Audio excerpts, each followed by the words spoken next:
Kalau Starla itu udah lumayan paham.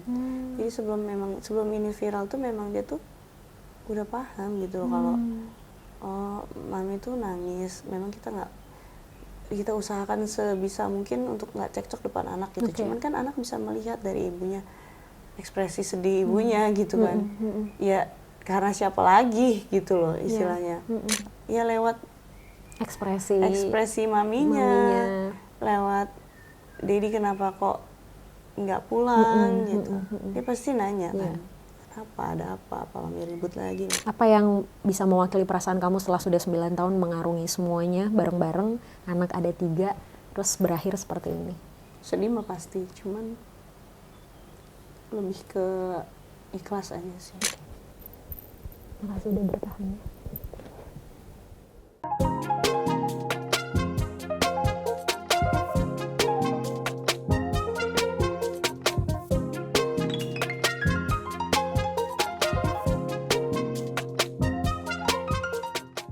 Ina, apa kabar? Alhamdulillah baik teh. Alhamdulillah. Udah segeran ya kelihatannya dari terakhir kita ketemu. Udah, alhamdulillah. Udah gak kusut lagi. Udah gak kusut lagi. Belakangan emang kita ngeliat banyak banget berita di media sosial terutama ya gitu tentang Ina. Cuman mungkin kita gak akan ngebahas spesifik ke masalahnya, ke beritanya. Cuman aku pengen tahu perasaan Ina sekarang gimana? Ya, perasaan sih alhamdulillah udah lebih tenang, lebih lega gitu karena merasa nggak sendirian lagi gitu ngadepin ini semua. Kemarin emang gimana? Ini masalah udah berjalan berapa lama sih, Nak? Sebenarnya udah cukup lama ya. Dari 2022 ya. Ya, pasca tantangan surat pernyataan itu kan. Ya dari situlah. Cuman ya nggak disangka aja ternyata dengan tanda tangan surat pernyataan itu nggak cukup untuk membuat efek jerak gitu.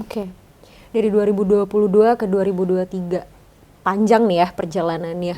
Gejolak yang kamu rasain apa aja? Tadi kan kamu bilang sekarang udah lebih lega karena akhirnya udah ngerasa nggak sendirian. Awalnya emang gimana? Awalnya ya ngerasa kan karena memang kalau aku kan selama dia masih bilang mau berubah, ya aku kasih kesempatan gitu loh. Jadi ya sebisa mungkin aku tetap rapat-rapat. Jadi ya aku aja gitu yang tahu sama dia gitu. Ya paling ada beberapa pihak keluarga kayak mamahnya, mamaku, sama abang aku kan karena wali nikah kan. Itu aja paling tahu, selebihnya nggak ada yang tahu, benar-benar nggak ada yang tahu. Jadi memang di awalnya berusaha untuk menjaga, yang tahu juga cuma pihak keluarga, sampai akhirnya ngebuat Ina memutuskan untuk nge-blow up itu kenapa? Perasaan apa yang mendorong Ina untuk nge-blow up? Karena udah pada titik aja dimana udah capek gitu untuk menghadapi manipulasi itu sendirian gitu. Karena berusaha untuk mediasi, untuk minta dimediasikan pun juga nggak ada yang sanggup gitu, maksudnya nggak ada yang bisa mengerti posisi kita gitu. Karena gimana ya Mbak, gimana ya Teh, maksudnya orang nih dia bermasalah, kemudian dia cerita gitu sama kita versi A, terus dimediasikan nih, kita punya masalah sama dia, nanti dia cerita sama orang ini beda lagi. Oh, jadi ada versi yang berbeda dari ceritanya, makanya kamu bisa menilai dia manipulatif tadi versinya kamu. Jadi akhirnya orang bertanya-tanya balik ke aku gitu. Ke aku. Jadi apa benar sih kamu kayak gitu? Apa benar dia kayak gitu? Jadi mempertanyakan kembali masalah itu gitu, masalah yang aku alamin. Padahal kan udah jelas-jelas buktinya ada gitu. Tapi bisa gitu orang-orang ini yang aku percayakan untuk memediasi kami tuh kayak seakan-akan malah balik, coba deh kamu sama-sama introspeksi diri. Iya paham, maksudnya kalau kayak gitu nggak usah disuruh lagi. Siapa sih maksudnya yang nggak pengen keadaan itu berubah jadi lebih baik. Cuman masalahnya gini, capek aja gitu kalau misalnya kita yang harus ngejar-ngejar terus untuk mediasi, untuk duduk merenung bersama, untuk nyari solusinya sama-sama gitu. Karena setiap kali aku kayak gitu tuh nggak bisa, nggak ada, nggak bisa, selalu kayak malah yang aku dapet tuh kayak lebih kayak silent treatment aja. Oh, kamu juga berarti sempat ngerasain posisi di mana ngedapetin silent treatment? Iya. Jadi aku ngerasa kayak ya nggak ada jalan lain gitu. Makanya salah satu jalan yang kamu pilih akhirnya untuk cerita ke media, Iya. blow up ke media sosial tentang Iya. apa yang sebenarnya terjadi. Iya. Waktu kamu nge-blow up ke media sosial itu, perasaan yang dominan ada di kamu apa? Marahkah, kecewa, sedih, atau apa? Atau malah justru campur aduk semua jadi satu? Campur aduk sih. Campur aduk jadi satu. Waktu kamu nge-blow up, ada nggak terfikirkan di kamu bahwa ini resiko yang mungkin bakalan aku hadapi ini apa aja nih dengan aku begini? Paham banget. Paham banget bakal terjadi resiko seperti apa, udah tahu konsekuensinya seperti apa, dampak jangka panjangnya juga seperti apa.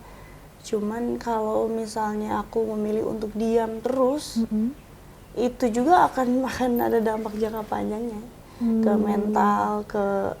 mental anak-anak juga, ke kesehatan juga, gitu. Terus sama ke ya nama baik juga. Karena kita manusia, apalagi sih yang kita punya selain nama baik? Yep. Kita nggak ada, yang tersisa apa? Nama baik kan. Nah kalau misalnya kita nggak segera atasin itu, apalagi yang tersisa dari kita? Jadi sebenarnya memang apapun jalannya, apapun keputusannya, dua-duanya kamu juga udah tahu resikonya sama-sama besar gitu ya. Tapi akhirnya kamu memilih yang kamu rasa paling bisa kamu handle, gitu. Nah tadi kan kamu sempat bilang kamu ngadepin semua ini sendiri, gitu.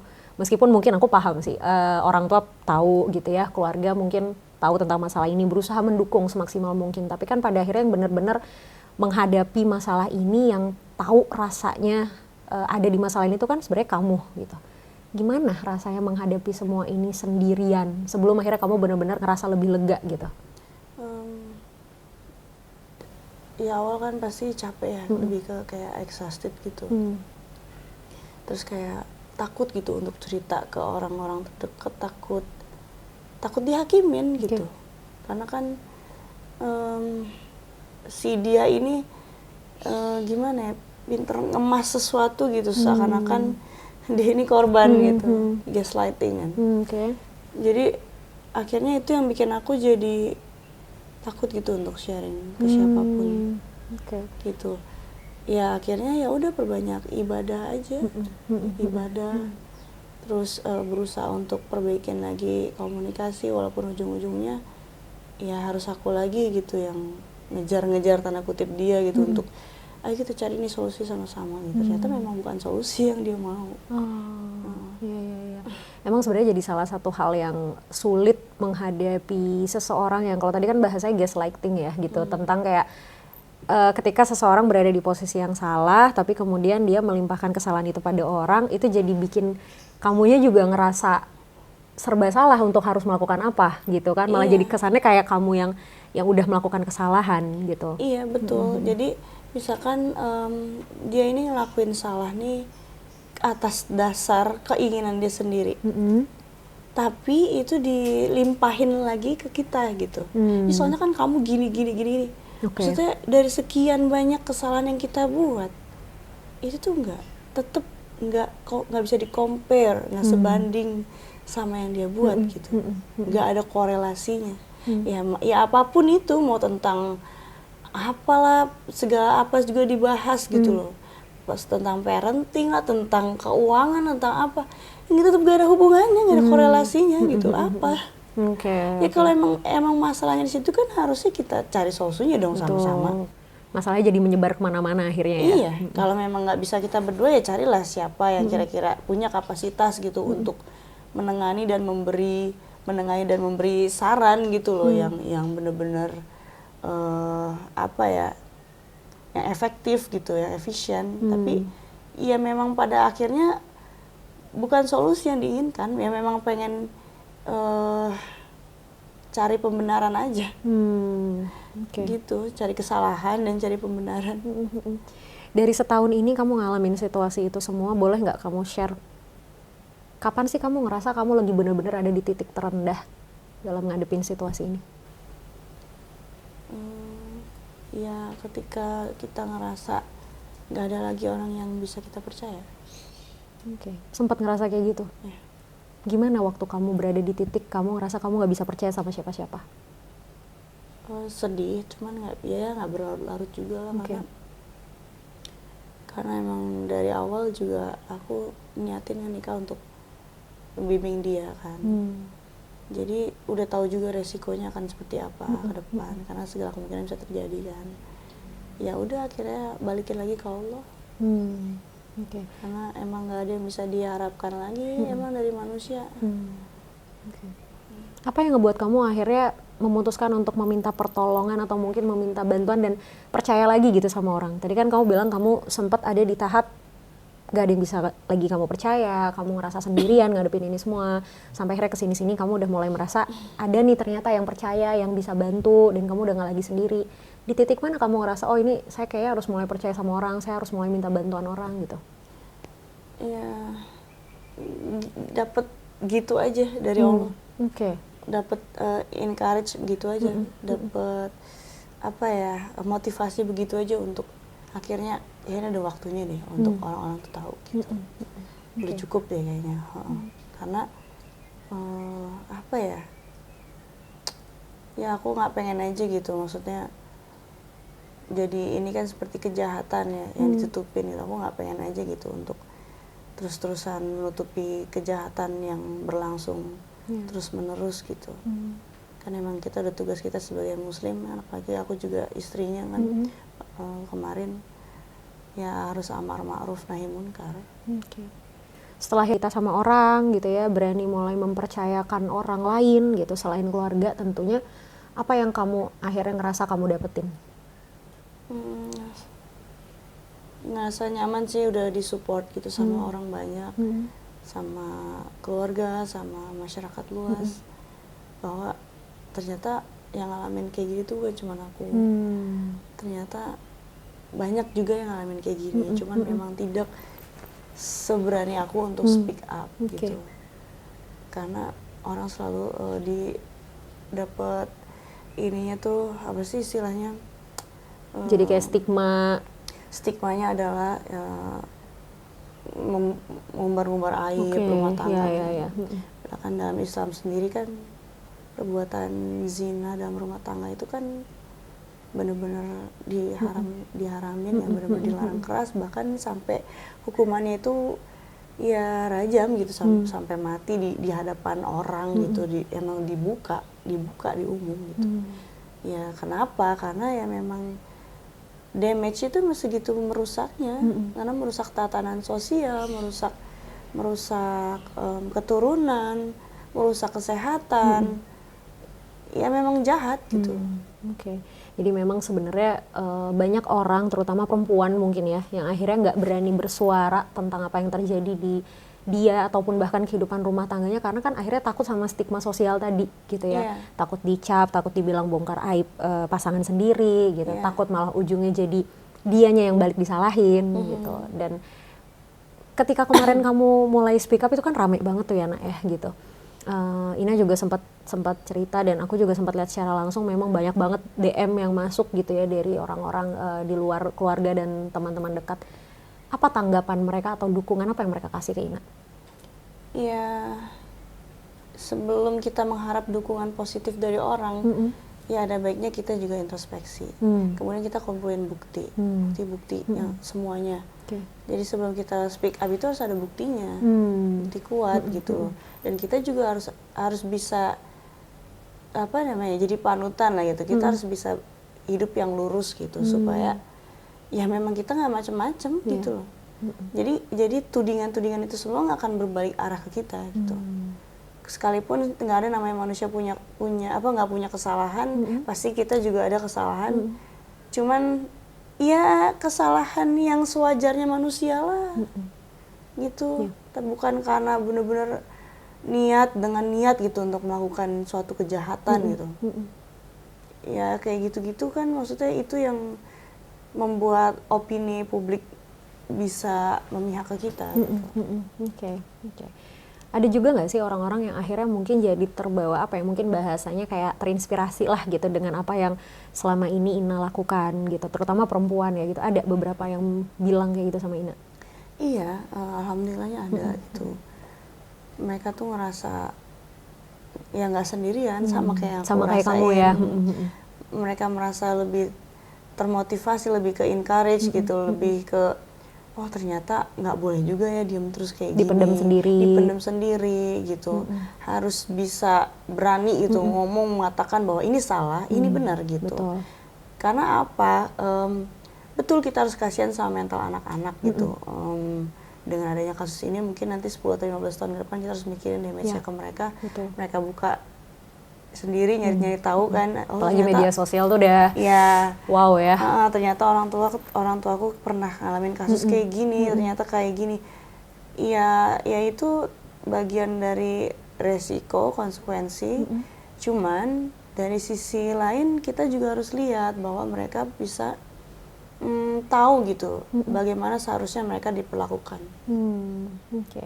Nah, ini pas banget ngomongin tentang anak-anak nih gitu kan. Banyak orang tuh biasanya gini, kalau ada masalah sama pasangan, akhirnya memilih untuk ya udahlah bertahan demi anak-anak gitu. Atau misalnya justru banyak orang yang menghakimi, yakin mau kayak gitu, kasihan anak-anak entar gitu. Nah, Ina sendiri dari sudut pandang Ina gimana mandangnya? Apalagi kalau udah berkaitan sama anak-anak. Sebenarnya gimana ya? Aku tuh sangat-sangat menghindari melakukan sesuatu itu karena manusia, termasuk anak-anak. Mereka juga manusia. Mereka tuh sebenarnya bukan milik kita. Mereka tuh milik Allah. Jadi balik lagi aku ngelakuin segala sesuatu ya karena Allah. Kalau aku sampai nge-blow up ini ya memang karena Allah. Betul. Karena Allah sendiri ya udah murka istilahnya. Maksudnya ini berulang gitu loh. Bukan sesuatu yang aib yang kemudian dia tobat nasuha dan gak diulangin terus kemudian aku bongkar. Enggak, tapi ini memang terus berlanjut gitu loh. Dan ini kan salah satu figur yang buruk gitu loh untuk anak. Contoh yang buruk gitu untuk anak. Gitu. Terus aku paling anti bilang aku ngelakuin sesuatu ini untuk demi anak. Betul maksudnya kita lakukan demi anak, cuman nggak itu gitu. Esensinya bukan di situ. Kita ngelakuin ini ya untuk Allah gitu loh. Karena kita nggak bisa gitu untuk berjalan di jalur yang semakin menjauhkan kita dari Allah. Betul. Oke.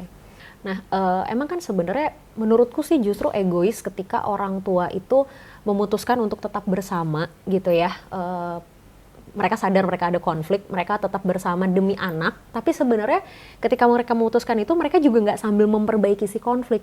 Nah itu kan justru semakin menyiksa anak secara langsung, karena anak lihat loh, iya sih orang tua saya ada di rumah, tapi kok nggak pernah ngobrol, atau bahkan mungkin parahnya kok orang tua saya berantem terus gitu.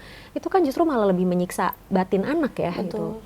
Jadi anak itu tuh bukannya mereka diem dan mereka nggak tahu loh, mereka tuh diem, tapi mereka tahu loh apa yang terjadi. Dan orang tua kalau memang tidak ada lagi kehangatan di antara orang tuanya mereka ini, itu tuh kerasa loh auranya ke anak, bener-bener kerasa. Jadi either diperbaikin cara komunikasinya gitu supaya kehangatan itu hadir kembali, atau ya sekalian aja gitu, masing-masing aja gitu. Betul. Karena kalau kita ngelakuin segala sesuatu buat anak, tapi kita nggak memperbaiki dan mencari solusinya, ya itu menurut aku sia-sia sih. Betul. Malah jadi merusak mental anak, benar kata Teteh tadi kan. Dan malah jadi akhirnya anak merasa terbebani hutang budi sama orang tuanya. Akhirnya mereka kan berpikir kayak, oh ternyata orang tuaku bersama gara-gara kita. Mengorbankan kebahagiaan mereka untuk kita. Akhirnya si anak terbebani mentalnya. Betul. Oke. Ini satu pandangan yang menarik juga yang sebenarnya orang mungkin nggak banyak terfikirkan ke arah situ ya gitu. Mereka pikir dengan tetap bersatu, dengan tetap ada di rumah nih, anak lihat mereka tetap di rumah yang sama gitu, itu menyelamatkan semuanya, padahal enggak gitu kan. Balik lagi ujung-ujungnya ke ya kita pribadi nih sebagai individu, sebagai pasangan gitu, mau nggak nih sama-sama sepakat beresin konfliknya gitu ya. Nah anak-anak gimana sekarang nak situasinya, kondisinya? Kalau anak-anak yang nomor 2 sama nomor 3 kan memang masih kecil, jadi mereka belum paham terlalu kondisi paham ya. Kayak apa gitu sekarang ini. Kalau Starla itu udah lumayan paham. Jadi sebelum ini viral tuh memang dia tuh udah paham gitu kalau mami tuh nangis, memang kita usahakan sebisa mungkin untuk nggak cekcok depan anak gitu. Cuman kan anak bisa melihat dari ibunya ekspresi sedih ibunya gitu kan. Ya karena siapa lagi gitu loh istilahnya. Jadi ya gimana ya, daripada terus-terusan berlangsung seperti itu kan juga jadi efek yang negatif gitu buat dia. buat mentalitinya dia one day dia mau jalin komitmen gitu untuk nikah. Itu pasti ada pengaruhnya. Itu pasti jadinya. ada pengaruhnya gitu. Okay. Nah akhirnya ya aku ngambil sikap tegas ya supaya dia sebagai perempuan dia juga harus bisa bersikap tegas gitu. Dia harus bisa punya pendirian, dia harus punya value bahwa nggak seharusnya dia sebagai istri atau sebagai perempuan diperlakukan seperti itu. Oke. Itu memang pada akhirnya sudah kamu tanamkan, memang itu sesuatu yang sudah kamu tanamkan sejak dulu, atau karena ngelihat kejadian yang belakangan ini terjadi antara kamu sama pasangan, akhirnya kamu menanamkan value itu ke Starla? Setelah terjadi kasus ini pastinya, karena kalau dulu kan ya hanya basic aja gitu, basic parenting aja. Kalau sekarang ini memang benar-benar luar biasa lah istilahnya, dia harus dewasa lah, harus dewasa sebelum waktunya. Gimana kamu ngejelasin situasi yang lagi terjadi sekarang, terutama mungkin sama Starla, Nak? Karena kan ya dia anak paling gede ya gitu, dan kayak tadi kamu bilang juga dia udah lebih paham lah gitu apa yang terjadi di rumah, apa yang terjadi sama mamanya sama papanya, dia lebih paham gitu. Apa yang kamu lakuin untuk jelasin situasinya ke Starla? Hidup ini nggak bisa melulu kita jalanin sesuai dengan ekspektasi kita, sesuai dengan keinginan kita. Pasti Allah akan kasih ujian terus gitu. Salah satunya ya mungkin kalau aku ya dengan berpisah. Kalau untuk anak ya mungkin dengan ya nggak bisa selalu melihat dirinya ada di rumah gitu. Ya cuman alhamdulillahnya dia bisa ngerti gitu ya. Ya nggak apa-apa selama memang itu bisa bikin mami seneng gitu, mami bahagia, ya nggak apa-apa. Starla tuh umur berapa sih? 7. Wow. Kadang tuh yang kita nggak sadarin sebagai orang tua, kita nggak tahu kalau kapan anak kita terbentuk sedewasa ini ya gitu. Iya, padahal dia nggak yang tipikal nonton berita ya gitu-gitu, nonton main gadget, nonton berita, baca, nonton YouTube gitu, berita-berita yang bertebaran kemarin kan. Nggak yang tipikal begitu, tapi dia tahu gitu. Ya lewat ekspresi maminya, lewat Dedi kenapa kok nggak pulang gitu.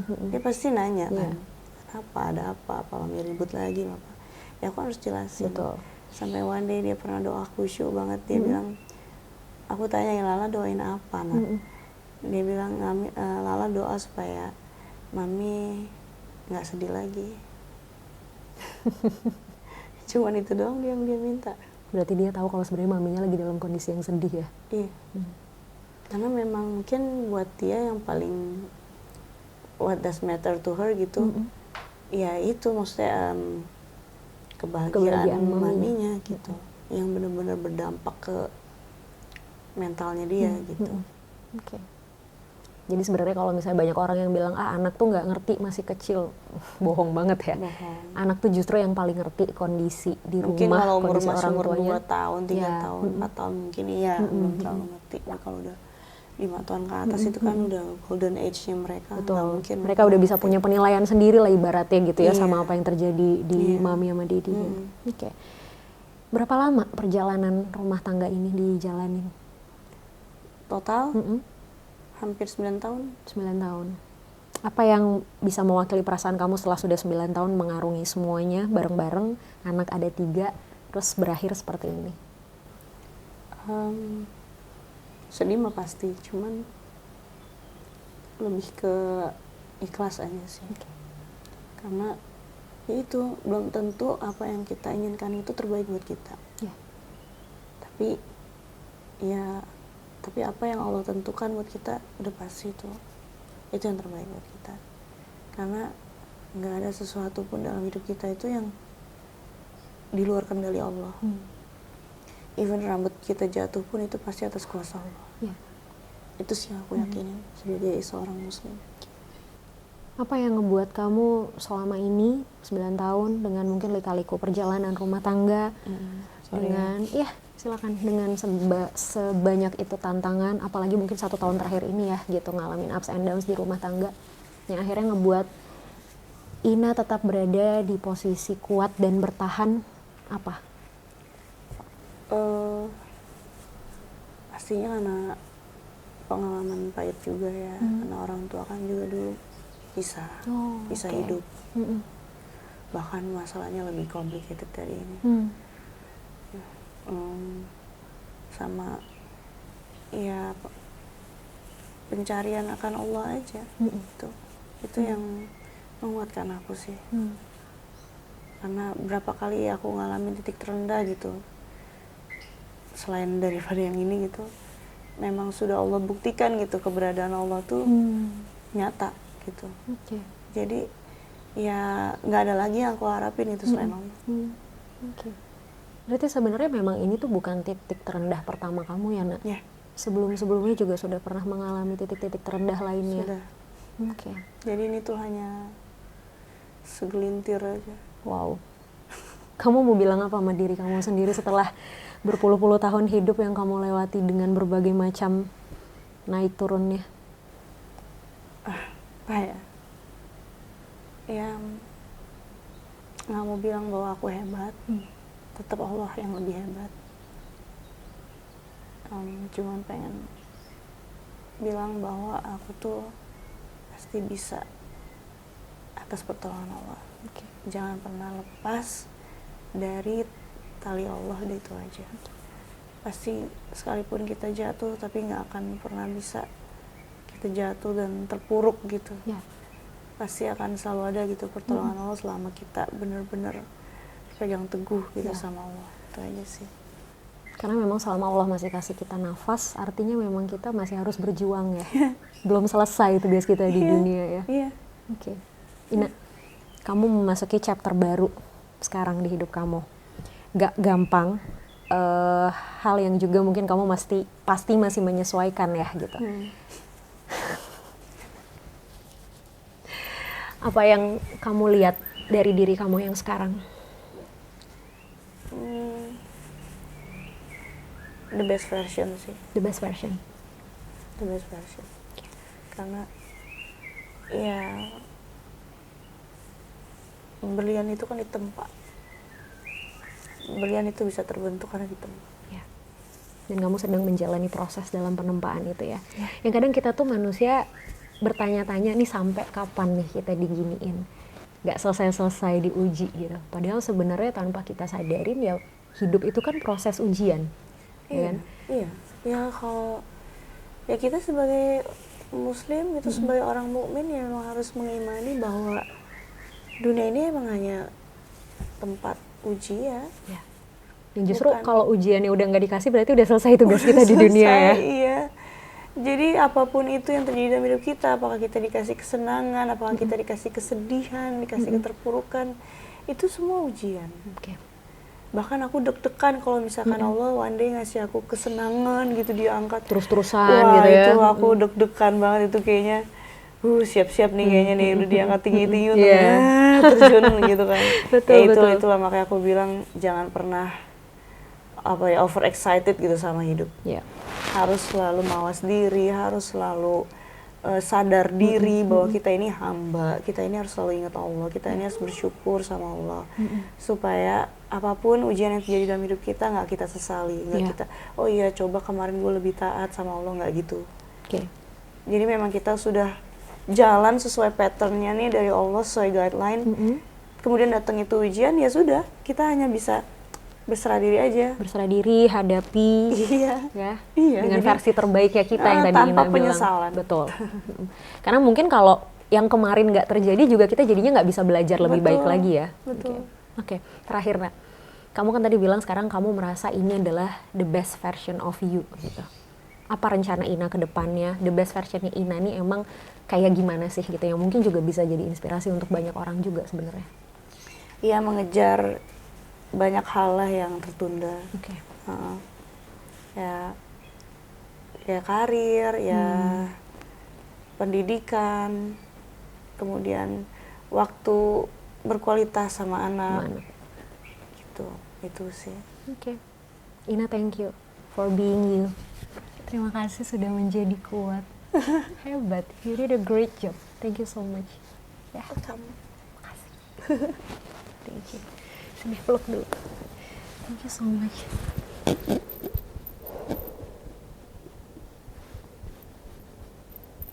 Makasih udah bertahan ya.